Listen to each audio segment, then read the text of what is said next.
Good morning students. आज हम लोग क्लास 12th की हिंदी के पार्ट 4 का अध्ययन करेंगे, जिसमें हम कैमरे में बंद अपाहिज के पाठों पर आधारित प्रश्नों का अध्ययन करेंगे। पार्ट 3 तक हमने कैमरे में बंद अपाहिज शीर्षक में आधारित जो हमारे कोर्स में है, सिलेबस में, उन छंदों का अध्ययन किया और उसके लेखक रघुवीर सहाय जी के जीवन परिचय का अध्ययन किया है। तो आइए हम इस चौथे पार्ट में कैमरे में बंद अपाहिज पाठ पर आधारित प्रश्नों का अध्ययन करते हैं। तो आइए देखते हैं हम पहला प्रश्न। कविता में कुछ पंक्तियां कोष्ठकों में रखी गई हैं, आपकी समझ से इसका क्या औचित्य है। यानी इस कविता में आपने देखा होगा कि हमने छंदों को लिख करके उसकी एक लाइन लिख करके उसकी व्याख्या आपको समझाई है। तो देखते हैं कि इस कविता में कौन कौन सी पंक्तियाँ कोष्ठक में लिखी गई, ब्रैकेट में लिखी गई हैं। तो देखिए, जैसे लिखा गया है, कैमरा दिखाओ इसे बड़ा बड़ा, हम खुद इशारे से बताएंगे कि क्या ऐसा, यह अवसर खो देंगे, यह प्रश्न पूछा नहीं जाएगा, बस थोड़ी सी ही कसर रह गई। इस तरह की कुछ और भी पंक्तियाँ लिखी गई हैं।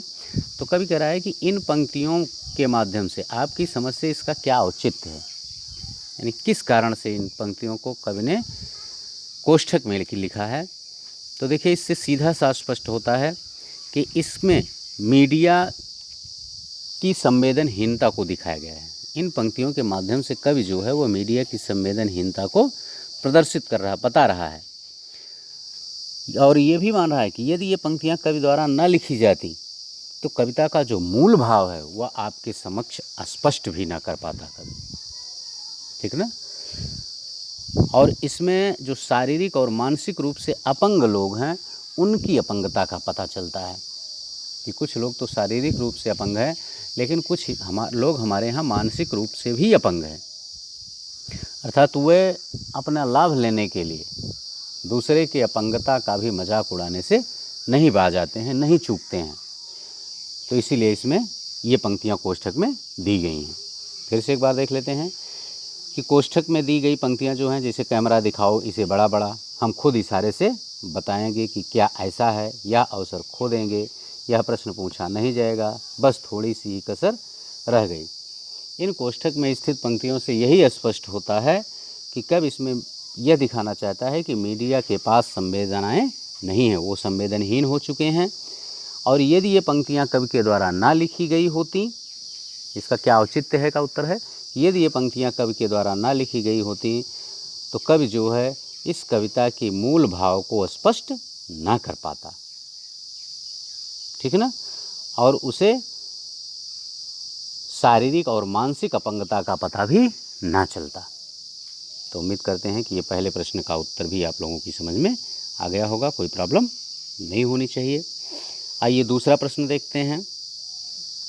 कैमरे में बंद अपाहिज करुणा के मुखौटे में छिपी क्रूरता की कविता है, विचार कीजिए। कैमरे में बंद अपाहिज करुणा के मुखौटे में छिपी क्रूरता की कविता है।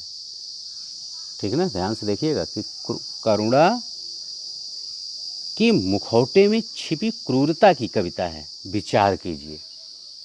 ठीक ना, यानी मीडिया जो है वो करुणा दिखा रहा है, लोगों से की सहानुभूति प्राप्त करने के लिए करुणा दिखाना चाहता है, लेकिन वास्तव में वहाँ उसके पीछे अपनी सफलता प्राप्त करने के लिए उसकी जो क्रूरता दिखाई देती है उस तरफ कवि इशारा कर रहा है। तो देखते हैं, कवि जो है वह अपनेपन की भावना में छिपी क्रूरता को व्यक्त करता है। ठीक ना। सामाजिक उद्देश्यों के नाम पर वह अपाहिज की पीड़ा को जनता तक पहुंचाना चाहता है। किस लिए? सामाजिक उद्देश्यों के नाम पर अपाहिज की पीड़ा को वह जनता तक पहुंचाना चाहता है, लेकिन यह कार्य ऊपर से करुणा को तो दिखाता है। क्योंकि कभी यही कह रहा है कि मीडिया का जो प्रश्न करता है, मीडिया जो कर्मी है, वो कहता है कि मैं आपके कष्ट को, आपके दुखों को मैं लोगों के समक्ष, समाज के सामने लाना चाहता हूँ, जिसे वह सामाजिक उद्देश्य बता रहा है। ठीक ना। इसलिए वह सामाजिक उद्देश्य के नाम पर अपाहिज की पीड़ा को जनता तक पहुँचाना चाहता है, लेकिन यह कार्य जो है ऊपर से करुणा तो दिखाता है, लेकिन वास्तव में इसमें उसकी क्रूरता छिपी होती है। संचालक जो है वह अपाहिज की अपंगता को बेचना चाहता है, वह उसकी अपंगता को बेचकर अपने कार्यक्रम को रोचक तरीके से बनाना चाहता है कि ताकि उसका कार्यक्रम जनता में लोकप्रिय हो जाए। उसको अपंग की पीड़ा से कोई लेना देना नहीं होता, अपंग की पीड़ा से उसका कोई सरोकार नहीं है, क्योंकि वह दूरदर्शन पर दिखाए जाने वाले अधिकार कार्यक्रम जो होते हैं ये संवेदनशील होते हैं, क्योंकि वो एक कारोबारी दबाव के कारण ऐसा होते हैं। ठीक है, यानी वो इसका इस तरह से कारोबार करना चाहते हैं, वो अपनी धन और प्रसिद्धि प्राप्त करना चाहते हैं, इसीलिए उसको कारोबारी नाम दिया है यहाँ कवि ने। तो वो कह रहा है कि ये कारोबारी दबाव के कारण संवेदनशील होने का दिखावा करते हैं, जबकि ये वास्तव में संवेदनहीन होते हैं। तो उम्मीद करते हैं कि दूसरे प्रश्न का उत्तर भी आपकी समझ में आ गया होगा, कोई प्रॉब्लम नहीं होनी चाहिए। आइए अब हम तीसरा प्रश्न देखते हैं।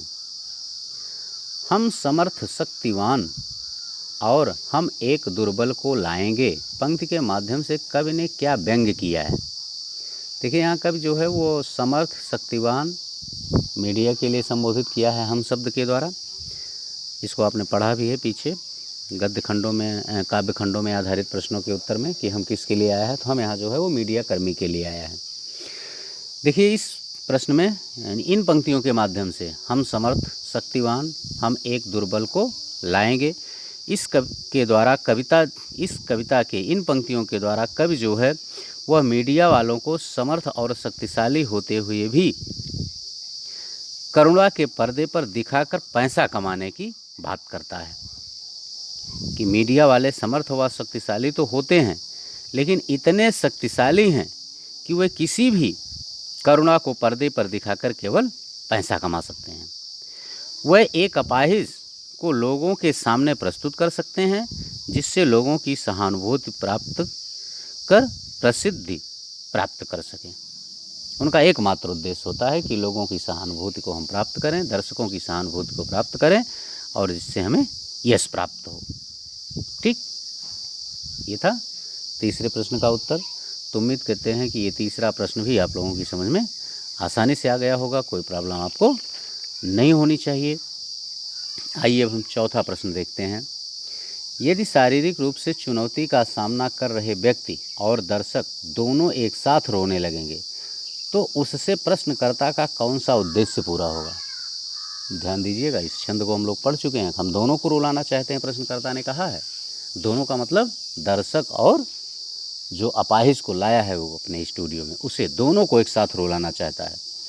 तो वही कब कह रहा है कि यदि शारीरिक रूप से चुनौती का सामना कर रहे व्यक्ति और दर्शक दोनों एक साथ रोने लगेंगे तो इससे प्रश्नकर्ता का कौन सा उद्देश्य पूरा होगा।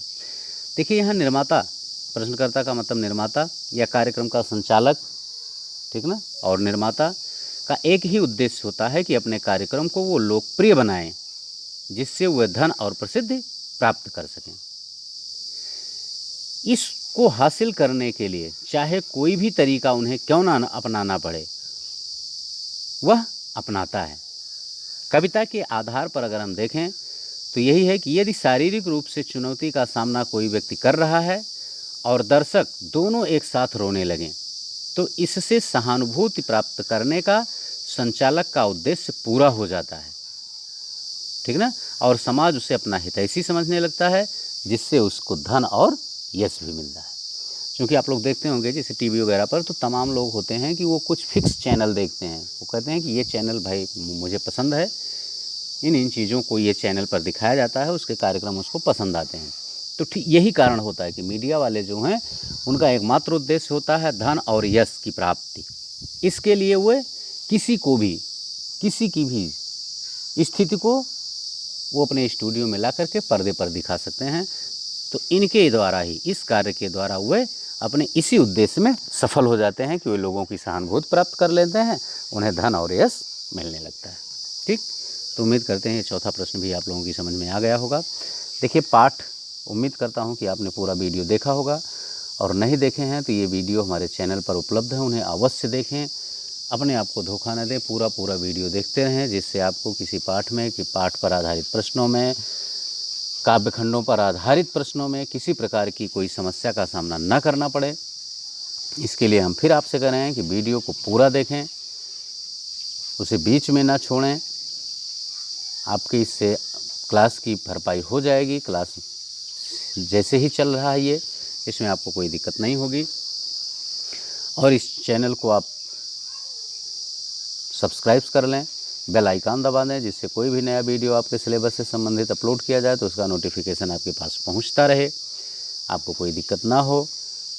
ये पार्ट बाय पार्ट करके हम आपके सामने ये सिलेबस पूरा उपस्थित कर रहे हैं। आपका कोई भी पार्ट छूट नहीं रहा है, ना तो प्रश्न, ना गद्य काव्य खंडों पर आधारित प्रश्न या उनके उत्तर, किसी भी छंद की व्याख्या, किसी भी पंक्ति की व्याख्या।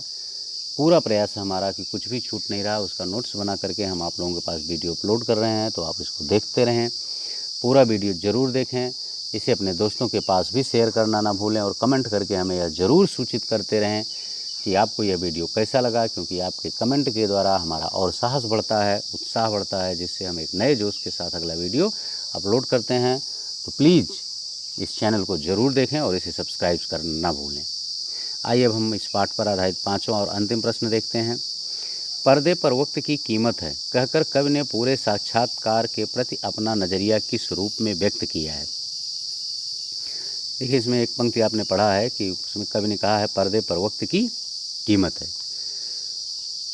देखिए, इसमें कवि जो है वह यह बताना चाहता है कि मीडिया के लोग जो हैं वो सहानुभूति अर्जित करना चाहते हैं। वह अपंग व्यक्ति के साथ साथ दर्शकों को भी रुलाना चाहते हैं, लेकिन वे इस रोने वाले दृश्य को अधिक देर तक नहीं दिखाना चाहते हैं, क्योंकि ऐसा करने में उनका पैसा बर्बाद होगा। वे केवल सहानुभूति प्राप्त करना चाहते हैं। मिनट 2 मिनट के लिए उस अपंग व्यक्ति को, अपाहिज व्यक्ति को रुला देंगे पर्दे पर इस तरह से प्रश्न पूछ करके, और उसको रोता हुआ देख करके वो दर्शक भी उसके प्रति सहानुभूति व्यक्त करेंगे और दर्शक को ये लगेगा कि हाँ, ये चैनल के लोग जो हैं या यह चैनल जो है ये वास्तव में लोगों के दुख दर्द को समाज के समक्ष लाता है, जिससे सरकार का ध्यान उस तरफ जाए। ठीक है ना, इनका मात्र यही एक उद्देश्य होता है, इसीलिए इसको अधिक देर तक नहीं दिखाने चाहते, क्योंकि ऐसा करने में उनका पैसा और समय दोनों बर्बाद होता है, और ये दोनों अपने को बर्बाद नहीं करना चाहते हैं। ना तो वे समय बर्बाद करना चाहते और ना ही पैसा बर्बाद करना चाहते हैं, क्योंकि उनके पास इस तरह की तमाम चीज़ें होती हैं, वो एक के बाद एक दिखाते रहते हैं पर्दे पर, और इस तरह से लोगों की सहानुभूति को प्राप्त करके वो यश और धन दोनों प्राप्त कर लेते हैं, जो उनका लक्ष्य होता है। ये था पांचवा और इस पाठ का अंतिम प्रश्न।